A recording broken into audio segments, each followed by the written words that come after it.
what you consider to be the basics is it can be very different than what other people consider to be the basics. Mhm. And by the way, I think 10 years ago or 20 years ago, people would have said the basics were a firewall and antivirus, but we would say that's not even basics. That's like built in. The Adversarial Podcast.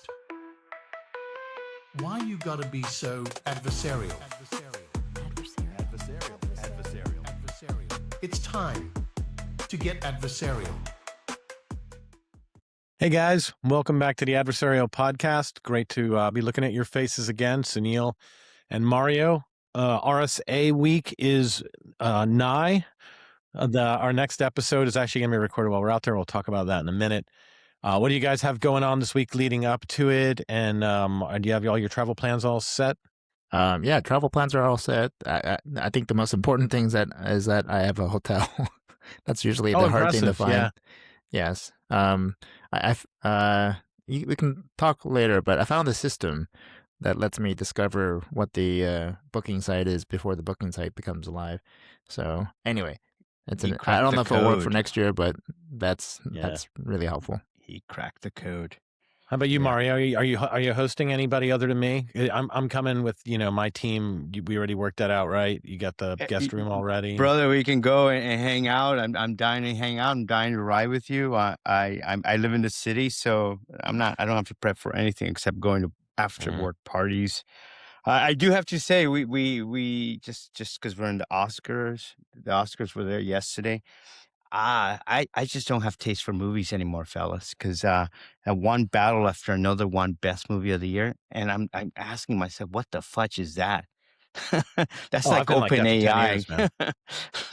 Yeah, I have no idea what's going on there. I went to an Oscar party, and I do. I didn't even see the Oscars. Well, by the way, I am going to be at an Airbnb. I was joking around about crashing at your house, Mario. I'm going to be an Airbnb. I've been doing that every year and just getting a place with multiple bedrooms, and it's a good time to catch up with people from around. And in future years, people should do more of that, I think, than just jamming into the damn hotel.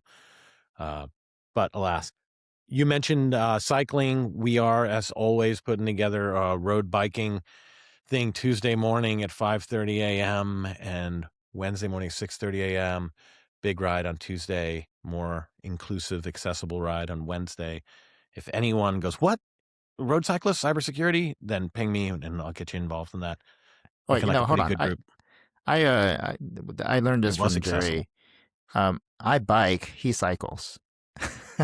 So if you're not into cycling, you're really just biking, right? So I think I understood what you just said, which is one of the days is for people who like to bike, and then there's another group who will cycle, and that's a good point. That group is going to be a lot more serious about distance and climb, right? That sounds like a difference between.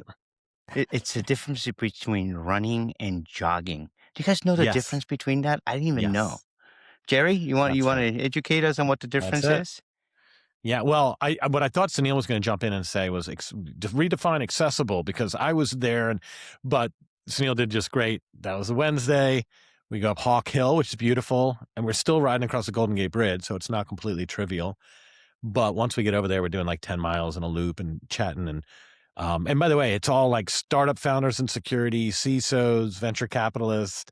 It's anybody adjacent to cyber who's cycling. That's the actual criteria, but that's the way it pans out. And I remember having some awesome conversations on that. And on Tuesday, on the other hand, we go across the bridge, at the crack of dawn, or before that, and we're riding up Mount Tam, and it's just awesome. So I can't believe anybody wouldn't do that. So looking forward to that. Let's talk about our RSA plans, schedules, and predictions and that sort of thing. I'm coming in on Monday, and in short order, we are recording a live. It won't be open to the public, but we'll all be in the same room, and we'll have a professional videography, and that'll be awesome on Monday. And then jumping right into the all the different events and everything else that's going on. How are you guys looking? And Sunil, you're actually doing a real talk, is that right? Like at RSA? A real talk, yes. Yes, I'm actually at the conference. There is a conference going on that week, by the way. So Yes. So I have two talks. One is on Wednesday. It's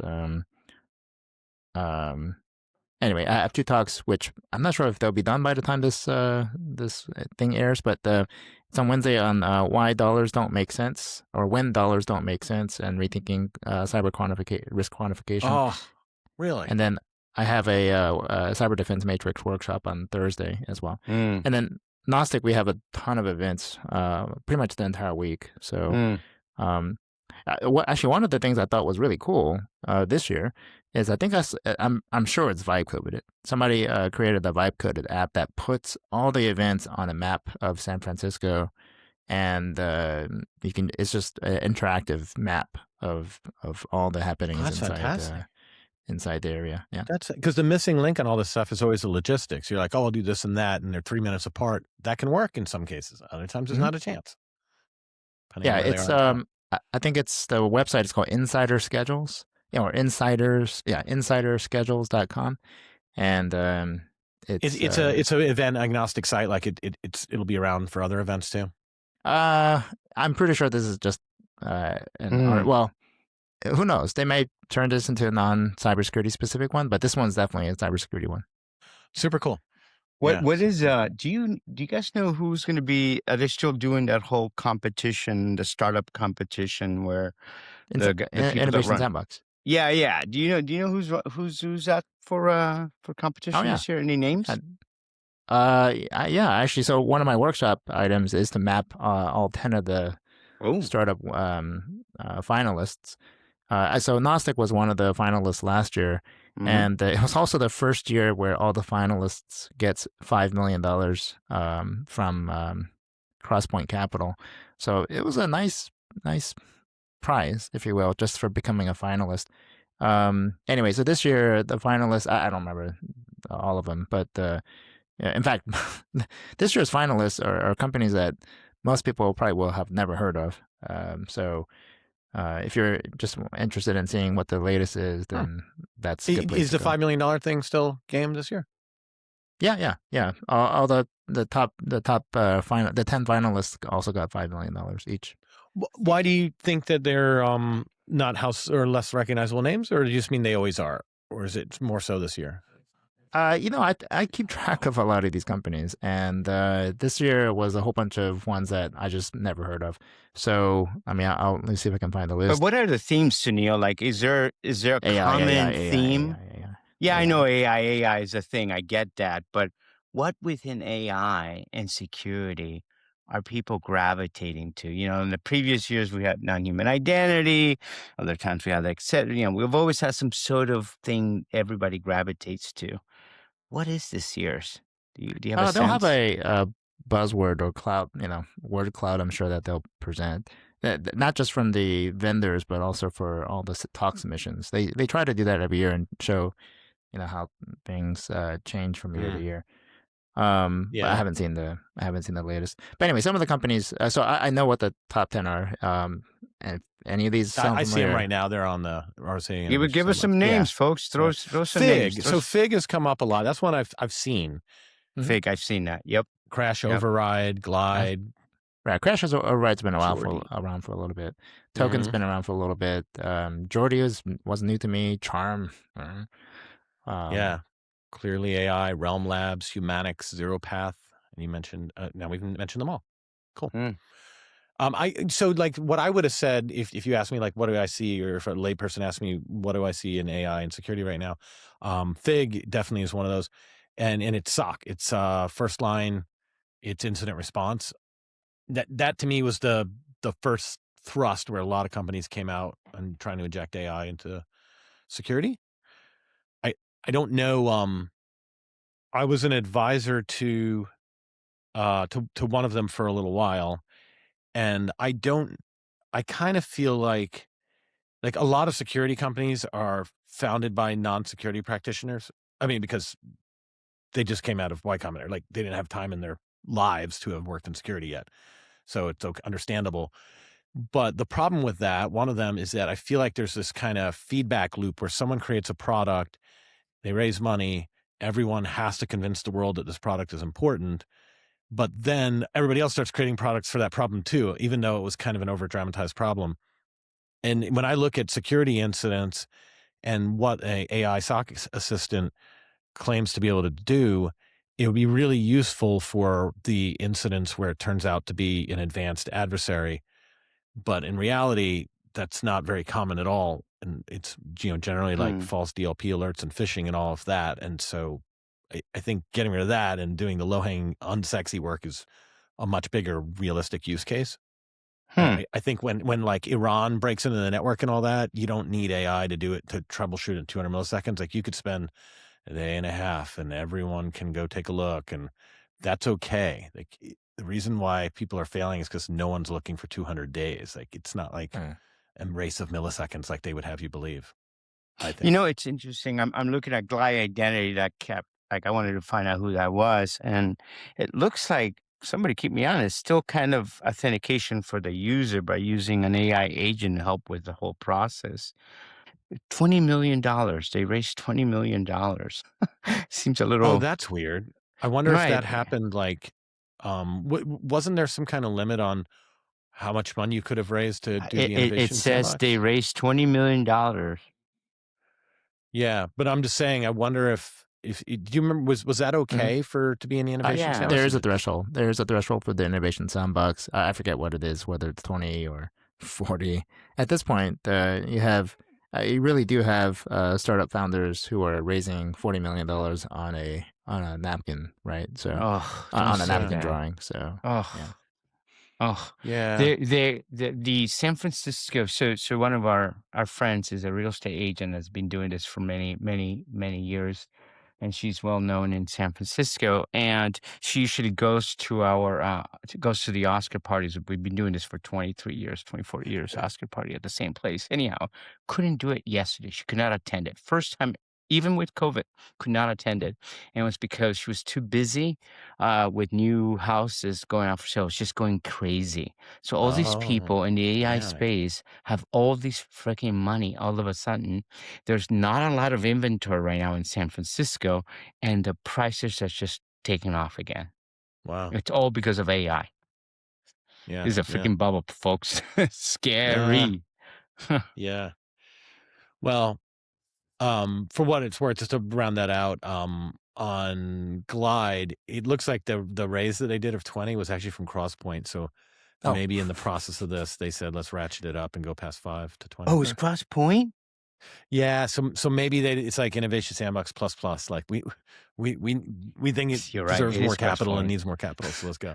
So they don't have to double dip the 5 million already. Are you already there in the top 10? You don't have to go, I already gave you the 20 million. Yeah, good for them. That's genius. All right, so we know what we're going to see is a lot of AI related stuff.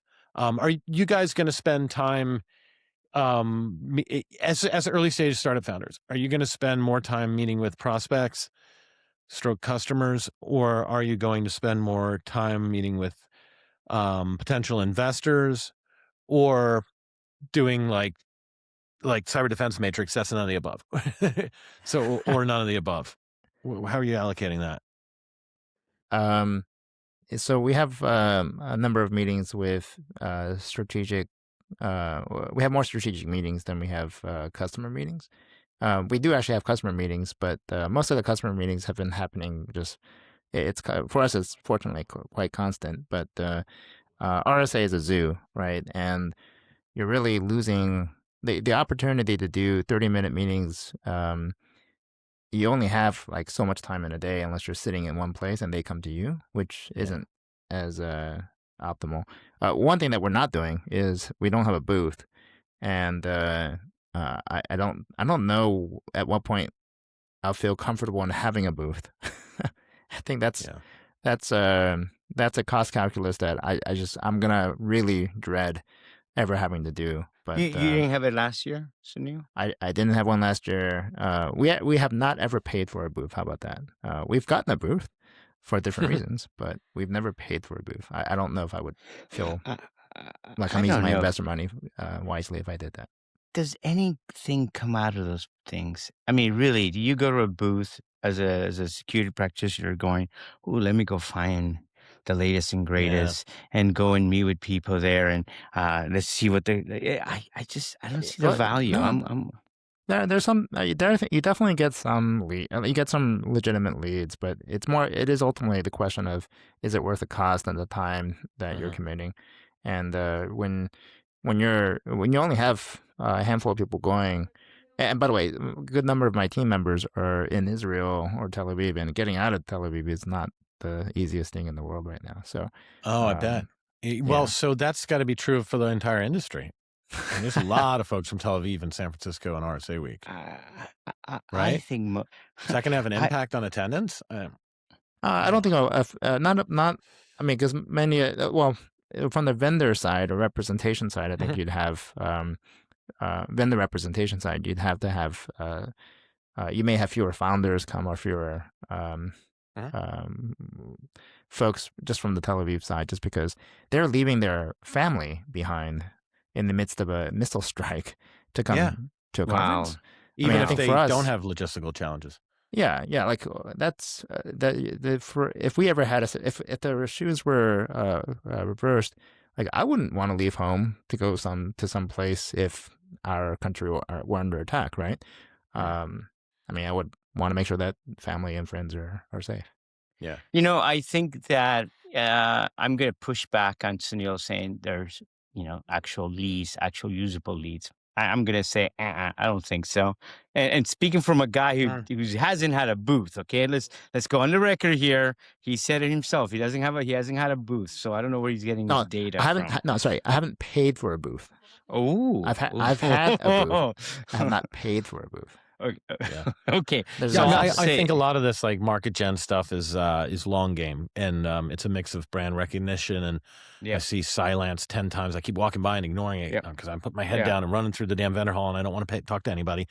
But then by the time I actually meet someone on the plane on the way back, and they say, "Oh yeah, I'm with this thing called Cylance," I'm like, "Oh yeah, I've heard of that," even though it's just because they had a booth. I think it's fertile ground for recruiting, though. I think that's where you might find some potential recruits for companies. Yeah, oh, really? You think I can find AI agents to hire?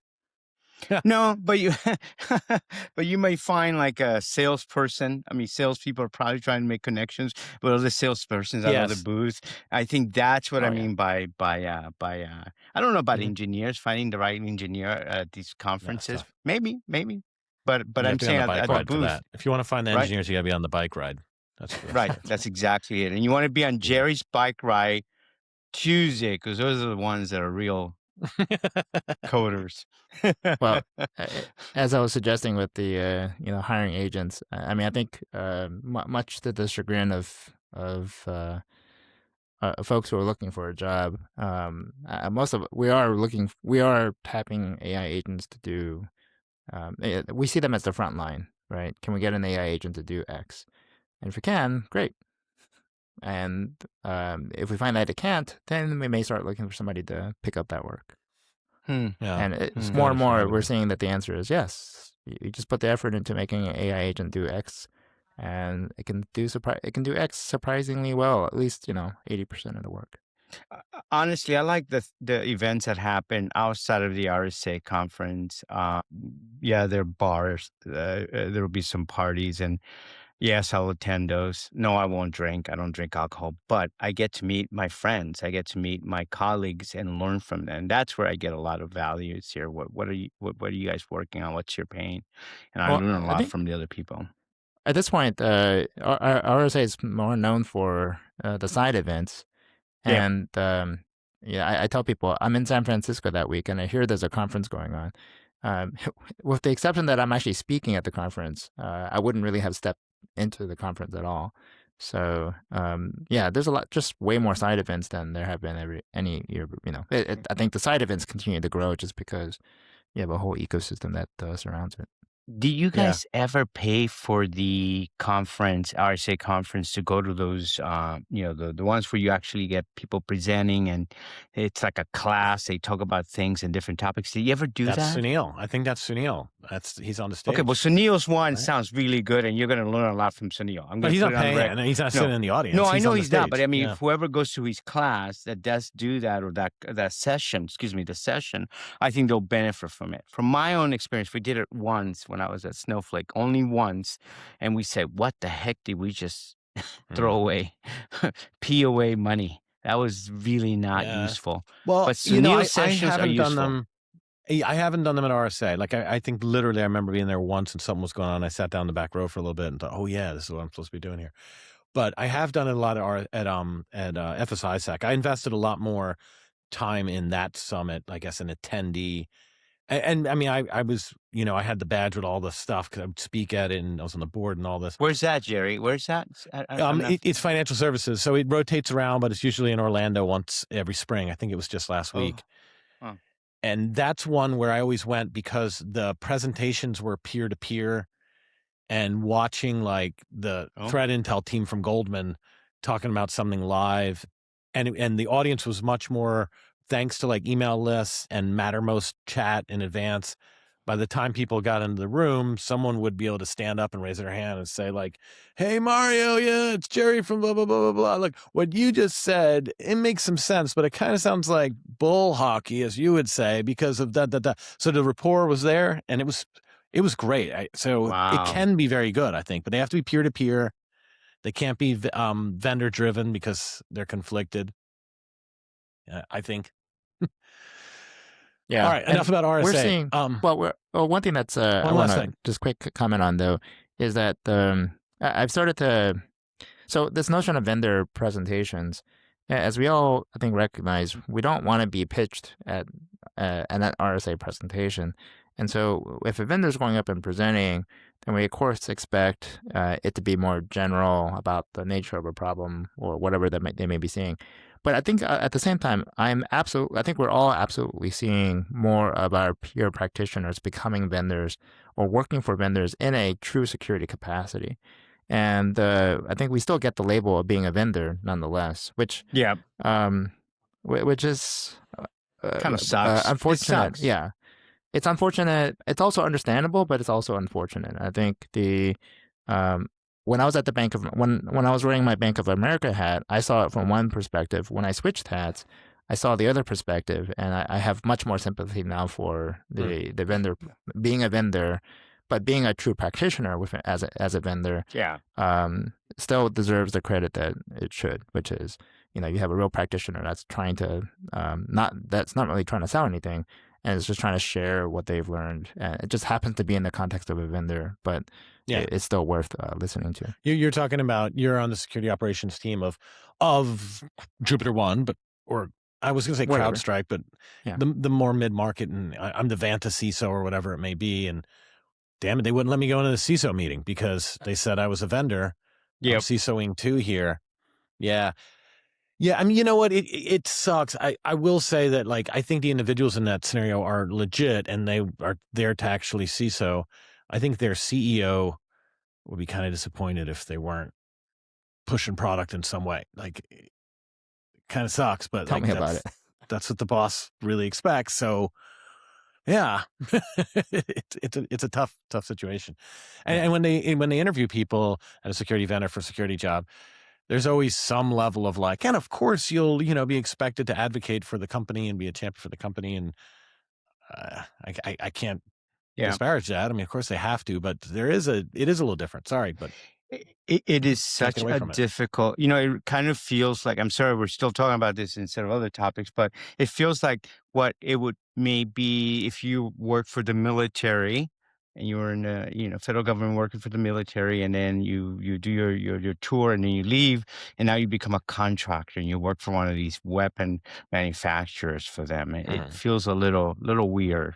You have all these experience that people can benefit, and you want to share that experience with your peers, but you're under the hat of a particular company. Yeah, it is similar.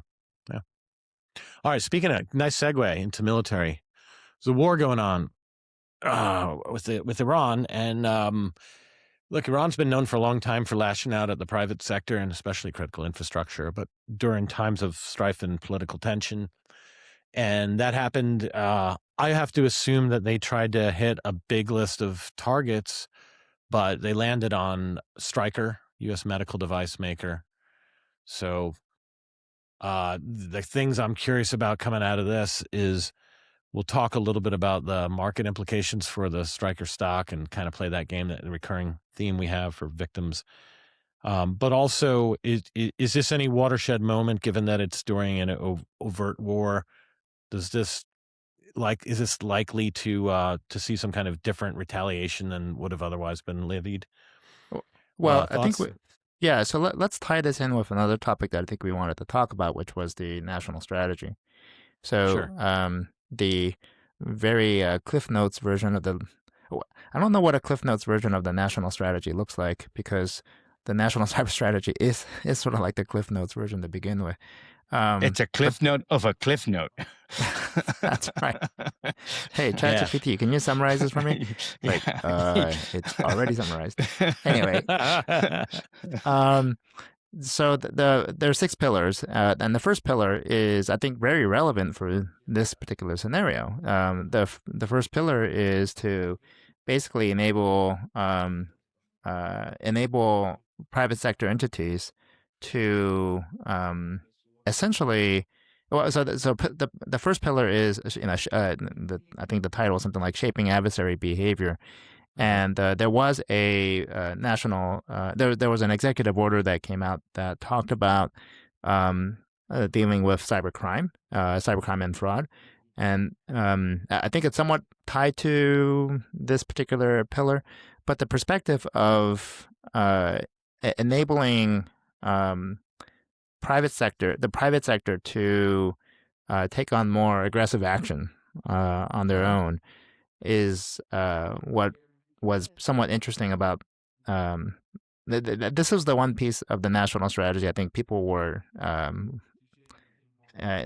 was going to say looking forward to, but that's not the right word. They were anticipating this to be somewhat of a change in our approach for how we look at defenses. Anyway, so we have a situation now with Stryker, and the question that that we now have like a real case where there's a reason for wanting to strike back, right? Using the term Stryker, interestingly. So what's the, like? I was trying to play out the scenarios. Like, what scenarios could we actually see where a private sector entity could follow through on pillar 1 of the national strategy to be able to shape adversary behavior by going on the offense? I mean, at some level, the way that it's been described, pillar 1 is hackback is one of the terms that we've used. I've used the notion of stand your ground, right? You can, if you have your stand your ground laws, you can have weapons and you can shoot somebody and kill somebody and not be liable if you're standing your ground, right? So there's that sort of view of things. But anyway, that was something that I think the timing is interesting, because the national strategy came out and then we had this big medical device manufacturer get hit. Do you think companies are going to be readily, now, given the circumstances and the environment we're in right now, do you think they're going to be readily announcing that they were also targeted by Iranian or Iranian aligned hackers? Well, let me throw something in there before you answer that, Sunil. It could be people love to say that it was nation state before to try to play down on the negligence. Like, oh, well, of course we're going to defend us. But what about insurance carve-outs for acts of war? Are they going to get denied claims now if they said that it was Iran? Interesting. What's your expectation around that? Because there's usually a carve-out around that, right? Act of war. Strikers out on their own now? Force majeure. Are they going to cover it up and go the other way? We've had this already with, what was it, WannaCry? Or not Petra. I forget whichever one was tied to the Ukraine one now, where someone said, I think it was Maersk or Merck. I forget which one of those two. It was Maersk, where they had to, where they went through the whole adjudication process, and I think they did get insurance coverage because. Anyway, I may be speaking out of turn just because I'm not a lawyer and I don't remember the exact case law, but I recall them getting insurance coverage despite the initial claim that it may have been force majeure. Well, so what it said specifically is funny. I was just researching this, and that was the case. And so first of all, the war was Russia against Ukraine, and they had like a watering hole attack, and it spread all over the freaking place, including Maersk. And then Maersk made a huge claim, and they tried to say, sorry, it was an act of war. Now, for one, Maersk wasn't targeted on purpose as part of the war. It was kind of fallout of it. The courts ruled that traditional war didn't apply, exclusion did not apply because unless it was explicitly written for cyber warfare. But because of that, insurers all reviewed their language because they got, so I got to think that today's policies are pretty explicit saying, I mean, it wouldn't take much to have this one get roped under an act of war. I mean, it was an act of war. Like, this wasn't like blowback or like flak. This was, right, IRGC's like, oh yeah, well, we'll get this Stryker company because they're the first low-hanging fruit we're able to get, and that'll show you. So if that happens and companies are going to not get paid out, that's really bizarre. Like, are they going to hide it? And then meanwhile, Iran is trying to prove that it's really them because it's in their geopolitical interest to show they can hit back. And then you have this almost PR war going on between the private sector and a nation state. I don't know. We'll see. I got to assume that a lot of other private sector entities are targeted at the same time. We're not seeing a lot of impact yet. And everyone would have had us believe that Iran had a toehold into a lot of companies and they were just waiting for that moment and they could strike. I mean, we certainly hear that more about China, let's say, but just in general, the whole RSA stage last year would have all nodded and said, oh yeah, that's what's going on. That's why you need to buy more of our product. There's been a significant... Are they still holding back? I mean, are they still holding back or is it just BS? They only had a toehold in Stryker. I don't know about that. Sunil probably will answer that, but there's an outage currently in the Bay Area with Xfinity. And if you look up Reddit, there's a lot of chatter to say, is this the Iranians attacking a cable provider, provides internet as well? So I think a lot of it is, this reminds me of what typical, this terrorist acts. They're not, in the grand scheme of things, they don't do enormous amount of damage per se, but it's that fear. It's that fear. You have more likely, I've read this that says you're more likely to die in a car accident while you're going to work than it is getting killed in a terrorist attack. But the terrorist attacks are the ones that get all the attention. Yeah, of course. Yeah, and that's definitely the point of it. And that's the nature of opportunistic attacks too, right? This doesn't have to be a specific target. Yeah. Well, I think the whether opportunistic or not, and I'm not sure Stryker fits into this category of critical infrastructure, but medical devices generally are kind of important to people. Put fear in people, right? Yeah, my medical device, it's not working. Oops. And one of the pillars of the national strategy is to secure critical infrastructure. So again, I don't know if Stryker fits into that category. I'd have to imagine that they're large enough that they could be, at least in the overall ecosystem. And so now, again, I asked the question, like, okay, we have a case. Let's suppose if it were critical infrastructure, how do we employ the national strategy to do anything about it? Okay. Well, let me read a line from the National Cybersecurity Strategy, and this is one you were talking about. We will unleash the private sector by creating incentives to identify and disrupt adversary networks and scale our national capabilities. Yeah, that's pillar one. Yeah, it's the one. It's the hackback line, if there is one. But I'm referring to, and I believe that in this case we're looking at not necessarily Stryker striking back, but I can imagine an ecosystem of the Blackwaters of the world that will do something like that on your behalf without ever attributing it back to you. Okay. Yeah. I mean, it's tough to say, like, if this played forward and there's a few EOs that come out supporting this and Stryker 2.0 next time around, I don't know. I just like being kind of a technologist behind the scenes on this. Even if you have carte blanche to do whatever you want, and Stryker has a lot of capabilities and all.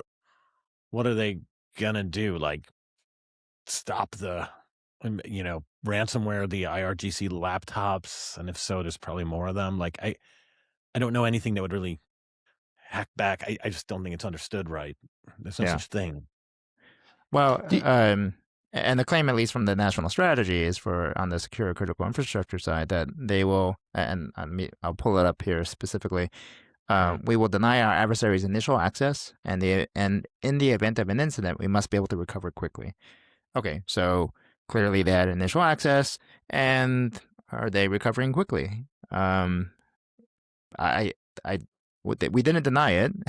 We didn't deny initial access, and as far as I can tell, they're still down. So, again, it's a question of how do we intend on implementing this national strategy has a lot of lofty goals and ambitions, but the actual detail of implementation is not anywhere in the very short summary that we got. Well, so there was the first EO that came off. So these executive orders are meant to kind of put teeth on it. And the first one that came out was about cybercrime specifically. Mm-hmm. It was specifically combating cybercrime, fraud, and predatory schemes against citizens versus critical infrastructure here. We're not talking about hackback. We're not talking about critical infrastructure. And it's basically saying sextortion, romance scams, all this kind of stuff is bad. That's not news. But it's going to be more of a priority for the U.S. government.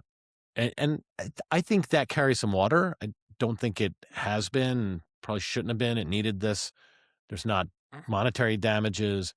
So this is almost like saying we're going to use government powers to defend low stakes individuals who are being targeted by adversaries overseas and in non-extradition territories.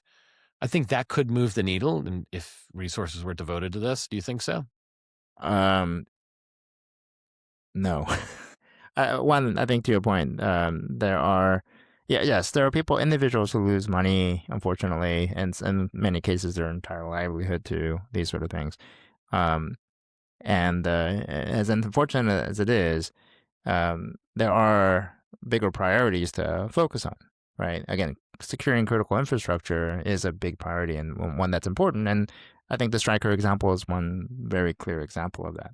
So it's when everything's a priority, nothing's a priority, and so there is a need to indicate. Yeah, there's a finite set of resources. We can't fight every war. We can't try to defend every part of America's infrastructure. That's why we focus on the critical infrastructure. Do you think that company boards, are asking their CEOs or CFOs or GCs or CISOs as well about, are you guys prepared for a potential Iranian attack? Do you think this is actually taking any? Oh yeah. I think I have to imagine that had to have been a conversation. Like, hey, hostility. I mean, this is not when the hostilities began, but a few weeks before, when the saber rattling were started to happen. Mm-hmm. Yeah, definitely. What do you think? Certainly, if you're in financial services, and definitely if you're critical infrastructure. Was Stryker boards asking that? No. Stryker's board. But so how would, I know we talked about this before. How would you normally respond then?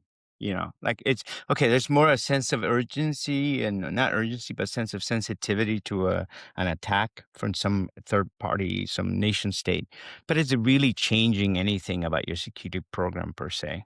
Should we be concerned? Should we be right? How do you deal with that, Jerry and Sunil, especially you, Jerry? Well, I do have an immediate answer to that, because I was in that scenario a lot. And one of the things that we would say is, like, we had this threat objective of sabotage that we said was normally a wartime objective, and that it wasn't a continuum like fraud where, like, oh, we got fraud, we got a little more fraud, and then during the big event there's just more of that so we could scale up. That it would be more binary and completely quiet and nothing, peacetime, and then in the event of a war overnight we could be suddenly attacked. And I use that to justify that's why we, and not everyone, but we needed to red team a lot, and that the red teams needed to be informed by the most active adversaries and tactics that they're employing, and they needed to play those back in our environment regularly. And it worked. And so we had budget, and we had people doing stuff that the Iranian groups would have been doing every month. Someone was in the network, and the blue team was used to finding someone and not always being a false positive and actually having to track them down and like, yeah, it really was this this tester. And then likewise at the board level, we would say everyone cared about sabotage, right? Yeah, we did some testing against it. We found some weaknesses. We fixed them. We tried again and we're good. We're going to do it again next month because that's what we have to do. So we definitely, and so if they said, hey, Iran is kind of, things are changing. Are we ready? Like in my mind, I'm like, yeah, jackass, we've been talking about this every quarter and you haven't been paying attention. But no, but more diplomatically, I'd say something like, yeah, absolutely. Remember, we talk about sabotage. This is exactly what we're talking about. You're never going to be 100% ready, but we're as ready as we can be because we've been exercising this. The other thing, though, that's baked into that, into your question, is shields up, is what I'm calling it. So I don't know that Jen Easterly directly coined that or not, but it came out when she was running CISA, and it was their way of, when the big news came out, like, shields up, private sector, things are happening. And I think she, in her new capacity, used the phrase again last week or 2 weeks ago with Iran, shields up, took that phrase with her. And the question becomes like, and everyone does the same thing. And Bank of America would have been the same way, I'm guessing, Sunil. And that is when asked, say, oh yeah, we're exercising increased vigilance. It's the same thing and then we would always struggle with, as like devotees of integrity, what the hell does that mean? Like, what is the vigilance? Well, there's the answer to the question of what does that mean. There's a corresponding question, which is, what does shields down look like? Is there even a shields down, right? Yeah. Because if there is this increased vigilance, that also implies that there was a decreased vigilance prior to that, or rather that it fluctuates. And so I think the only, I'm saying this somewhat jokingly, I think I have some experience being attacked by the Iranians, having been at Bank of America. When somehow they believed that Bank of America was the central bank of the United States. The Bank of America? Yeah. I mean, it's not that hard to understand why they thought that, but go on. No, we used to be the Bank of Italy. Come on, guys. You can. And that was pretty clear too. But anyway, go San Francisco. Yes, that's right. So I think the perspective was we knew that a shields up time frame is one where we just needed to have more people ready to be on. Basically, people were on call. We had more people on call. We had more people ready to respond to things. We pulled in outside contractors and a bunch of other things. That was very costly. Literally spent more money. We pre-positioned resources to be able to respond to things in the event something happened. But you spent more money. Did you have to pay more? Overtime hours, because if not, let's do that right now and tomorrow and every day. There had to be a cost, which is the point about when is it okay to go shields down? Yeah. And I think unfortunately in the cybersecurity world, it's a very bad look if you go shields down and you get compromised afterwards, right? Well, no one goes shields down or would admit it or call it that. Exactly, right. So there was never a situation. You never came off yellow. Anymore. You never went green. I don't think I've ever gone green. No, seriously, right? Once you were red, maybe you'll do yellow, but you never leave yellow, ever.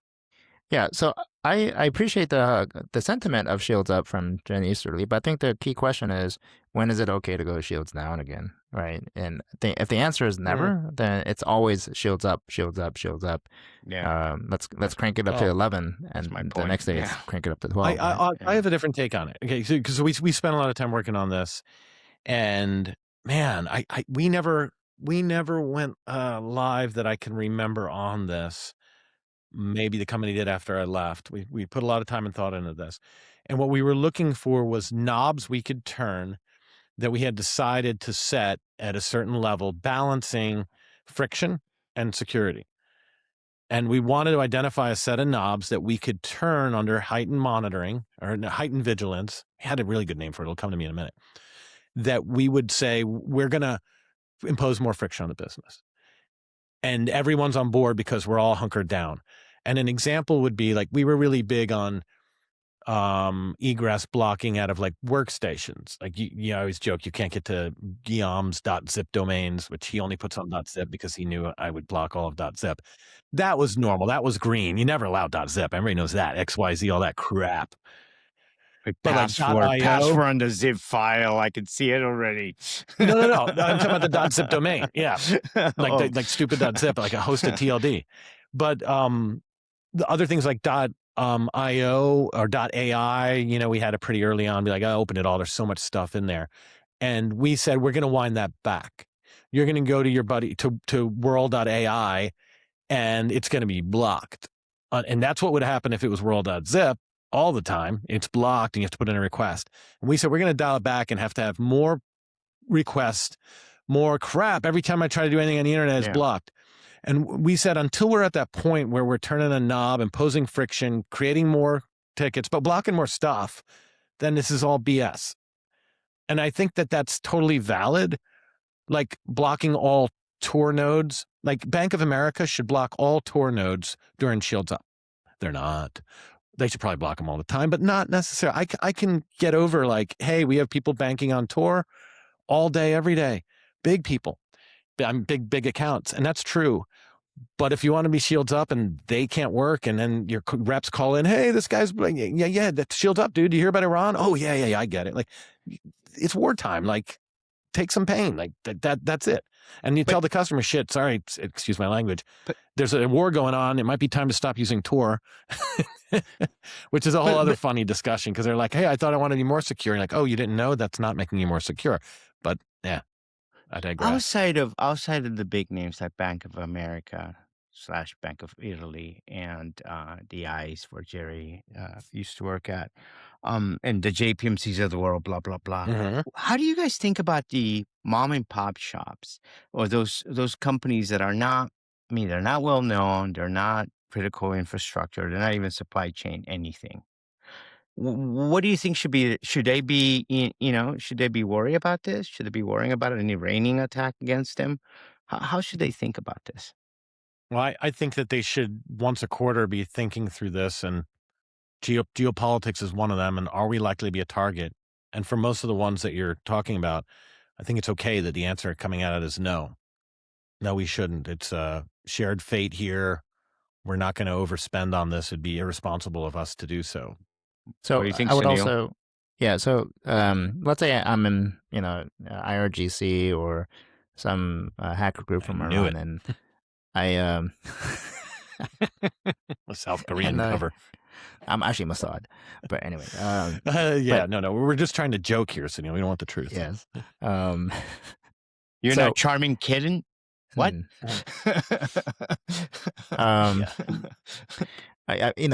can accuse me actually of being a North Korean IT worker, but anyway. No, South Korean I'm IT South worker. Korean, but We're going to call you Southerly Kolima. That's right. That's your new nickname. The other Korean. Okay, but let's suppose that you're one of these threat actor groups and you say, hey guys, I popped this mom and pop website and look at me, right? And you would look at them and say, are you kidding me? That's like stupid. You're popping them. Show some That's interesting.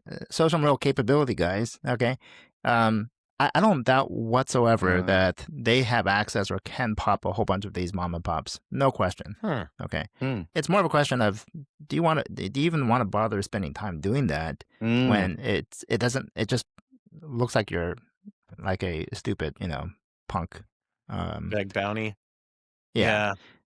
So I don't know. Anyway, I mean, I think lashing out at a bunch of like low hanging fruit is kind of their MO. So I don't think it'd be that wild. I would. If I were to do that, I would do that at scale, right? Yes. If I were to make a message, then I wouldn't just do one. I would have that be done across a wide range of. So it's no longer about this one particular entity that's horribly insecure. It's, hey, folks, we can hit any place, anywhere, anytime of our choosing, right? That's the kind of message that you want to convey. It'd be like sending drones to Bahrain and UAE and Saudi and Kuwait. Are you saying some CMO, South Dakota little town village of 5,000 people gets out by Iranians? If they my hit goodness. 18 shops, all the headlines would be they're everywhere. Yeah, Right exactly. into their hands. Right. Yeah. So I'm surprised it hasn't happened, and I don't know if it's because of motivation or capability. I'm pretty surprised about it.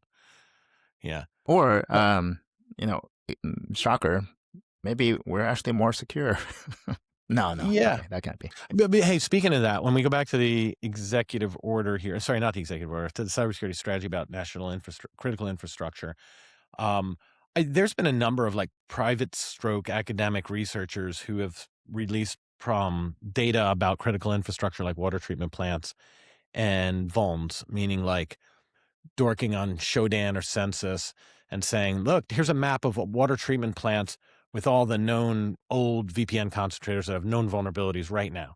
So there's been this narrative over and over again that critical infrastructure, public sector especially, can't patch stuff, is way behind. There's lots of debt on a public attack surface. So when I read the strategy, perhaps I was being optimistic. I was thinking of, and you know what? I actually remember in a giant government operational center for cyber, they literally had a map of all that up there. Like, yeah, here's all the water treatment plants that have exposed stuff that could be hacked today. And I assumed this was like, okay, we're actually going to close that stuff down. Right. And if so, then that would be an uplift in critical infrastructure security. And that didn't really happen. Like, right. I mean, in the past, you could get CISA to scan you and prove that the stuff is vulnerable. But I don't know that there was get the equivalent of CISA to come in and decommission all the Fortinets and put in just firewalls. put Maybe fluoride in the water, call it a day. Everybody's going to complain, poisoning Americans, fluoride in the water. Overreach, yeah. Yes, yeah. The fluoride is actually the exact type of reason why you can't do that, right? You just can't just go in and say, oh, we're going to federalize your IT and fix it for you. Yeah. Well, let me run this by you guys. Okay, so when I was talking about the EO about cybercrime, and Sunil, you were mentioning finite resources. Like, I don't know, I was kind of getting to like, well, what are we going to do? Are we going to so like in the past with ransomware, the government wasn't involved. Colonial Pipeline was kind of a watershed moment where the government was like, okay, we got to get involved here now because it's critical infrastructure. So it kind of proved this premise that the government could do more, but it wouldn't scale. Like, you couldn't afford to do more for every little sextortion and that kind of thing. However, if you take this current administration's recent track record, pre-Iran though, and the strategy, and you marry them together, then I can see an airstrike or a cruise missile strike in Nigeria on a call center that's just scamming old people all day.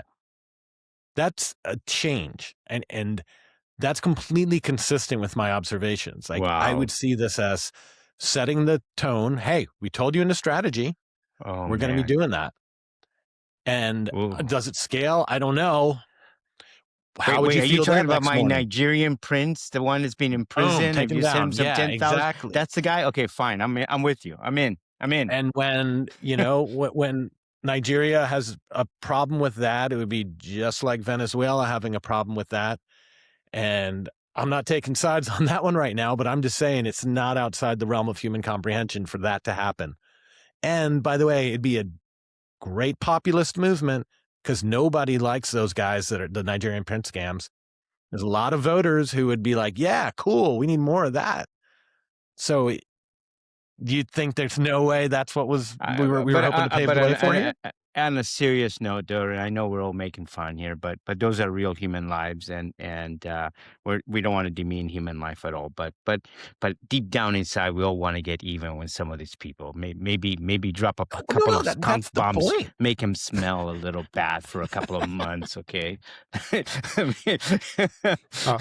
So first of all, there's notion of proportionality, right? Dropping a bomb on a call center. It's probably not. Is there a notion of proportionality? There used to be. Well, and then the second thing is, and more importantly, is you have a bunch of people who are actually forced into this work. Yeah. And so you're at that point, you're attacking people who are actually entirely innocent, and they're trying to get out of the system, not the. They never signed up to perpetrate these crimes. They're just being forced to perpetrate them because that's the points you guys are making will be exactly what we'll be discussing if it plays out. And that happened. And now we're trying to say, was that proportional? Was that the right thing to do? But what I'm wondering about right now is do you even see any signaling to set the stage for that kind of action? because that would be not the cliff notes, not the generic. That would be like, oh, that's what the strategy meant. Crap. I would prefer to take the $1 million missile or probably multi-million-dollar missile that we drop on them and just give it to the people who lost money. Yeah, right. That's that's a good point. All right. Well, speaking of warfare, our perennial topic of TPRM came up again.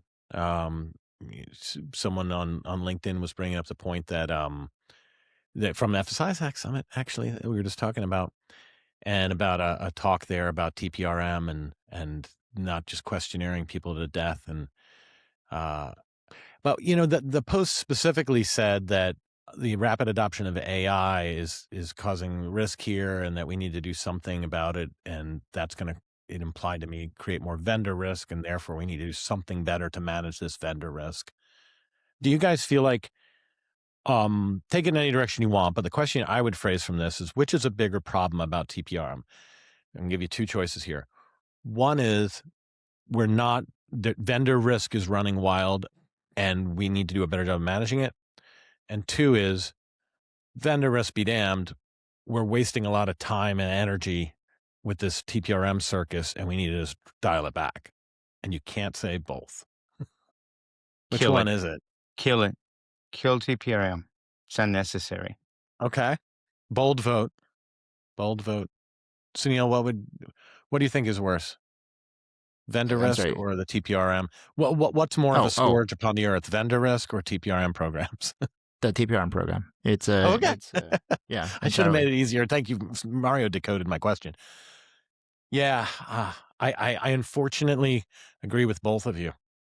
Yeah. I think TPRM does more harm than good. Let's put it another way. Do you guys agree with that?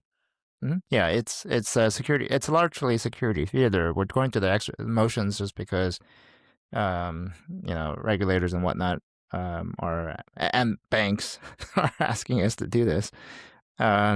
And unfortunately, it is just all largely for show. We put a lot of time and effort and whatnot into it, and don't get as much out of it as we think we want. It's not to say that we should throw the baby out with the bathwater. Though I think there are some aspects of the forcing function that are useful. That's cheating, Sunil. That's cheating. Jerry said you have one option or the other. You're cheating now. Okay. Well, so let me clarify. The third party part, I think, is useless. But what you learn as a first party is not, right? As a first party, I think there's a lot of things that we can benefit from by hearing from other people. Hey, this is our program. This is what we do for our program, and we do have this expectation for other people's. But that's as far as you can go. And being aware of what the other people do as a first party control is actually quite useful. Now, does Bank of America or JPMC, who gives a questionnaire asking for X, Y, and Z, do they actually do X, Y, and Z themselves? Well, hell no. Well, I'll let you figure that out. Well, no, I mean, I remember Wells Fargo in particular, and yeah, I'm throwing stones on them. They deserve it. And there's no one there who would argue with me because they all hate themselves too. But, they were classic for, this piece of software relies on an old version of Java that's vulnerable, and this is your software. And, hey, dev, why are we using this old Java? Oh, one of our customers won't upgrade. Who is it? Wells Fargo. That was that kind of loop all the time. Or like, right. You support TLS 1.0. Hey, let's turn that off. We can't. One of our customers is so old on their browsers. Who was it? Wells Fargo. Not even talking to each other. Same company. Yeah. So I think the first party, I mean, it's a physician heal thyself sort of argument I'm making, which is, I think if there's something that a first party is able to do and do well, I would love to say, okay, tell me how you've done that, because I would love to mimic that myself, right? And it's not to say that every practice is copyable, but I think that's where we move the needle here. Not by sending surveys out, but by actually taking the practices that actually work, that people can implement, and finding ways to actually put it to practice as a first party, not as a demand for your third parties. I know we talked about this before, and I don't want to hear Gmail again. down. I don't want to hear password manager again. Okay, outside of those No things, promises. all right, just take it out. We're gonna do it again. You're the CISO on the other side. You have a vendor, small vendor, mid-sized vendor, whatever it is, trying to run your business. Give me 5 things that you're gonna expect that vendor to do right, security-wise, for them to run your business. 5 things. Yeah. Wait, you're saying we can't say password manager? I'm gonna put password managers away because I got destroyed by both of you guys. So I'm taking password managers out of the way. Okay, I'll leave it there. I'll leave it there. I'll leave password managers and I'll leave Gmail or personal access to personal email from work. Go. 5 things. That they have SSO for. Okay, well, okay. Things that you would say, I'm only going to do business. I'm going to let you do business with us, Mr. Vendor. But you have to do these 5 things, and that's it. Those you cannot. But that's the thing. I don't know if I can necessarily dictate that to a third party. I can say, hey, these are the best practices that we do and that we collectively do, and you should do that too. And if you don't, well, I can take my money elsewhere. Or oftentimes we're like, well, my sales guy wants to use your product. Can you please try to do this? And that's about all we can do for some of we don't all have the market power to arm twist somebody and actually have them do some of these things. Okay. But I can talk to a peer, right? I can talk to a security person that works with that organization and say, hey, you know what? These are practices that we run, and we found them really easy to implement. You guys should check them out. Which would give me a few. Give me a little taste of easy practices. Yes. Well, the Sunil easy practices for other peers. Okay, so one of the things we would do is have two-factor authentication, like hardware authentication for admin, like critical admin access to critical systems. So if there's any like critical system that that you would not want compromised in any other condition, right? Then make sure that you have two-factor on that, and the two-factor is not some easily stealable key. It's you have a YubiKey or some hardware associated with that. And it's not trying to have a hardware key for everything and every user. It's just for those admin accounts. Yeah, I take issue with the question, and Sunil did too, which sucks. I was hoping he would serve you up 5 so I could be more contrarian here and we'd balance, but I take issue in a very different way with the question. So, and sorry, I have a lot of religion about this, so stand by. But let's use my old employer, ICE, and your old employer, Snowflake, because we met in a TPRM conversation, actually. And I would say there are no 5 controls that I should expect anyone to have. There are no controls at all that I should expect anyone to have. There are risks that I should expect you to mitigate. Because controls get dated real fast, and that's called like SEC-style prescriptive regulation and anachronistic. And do you run antivirus, right? That was a state of the art. That was your number 1 control, and now you still got it in the paperwork, and you're wasting time of talking about antivirus. So don't fixate on controls. Controls are just inverse risks. So I want to see these risks mitigated. And the risks that I want to see mitigated depend on the nature of the relationship. So even if you're Bank of America, let's drag your old employer in there too, Sunil, they're using, I'm just hypothetical, I don't know this at all.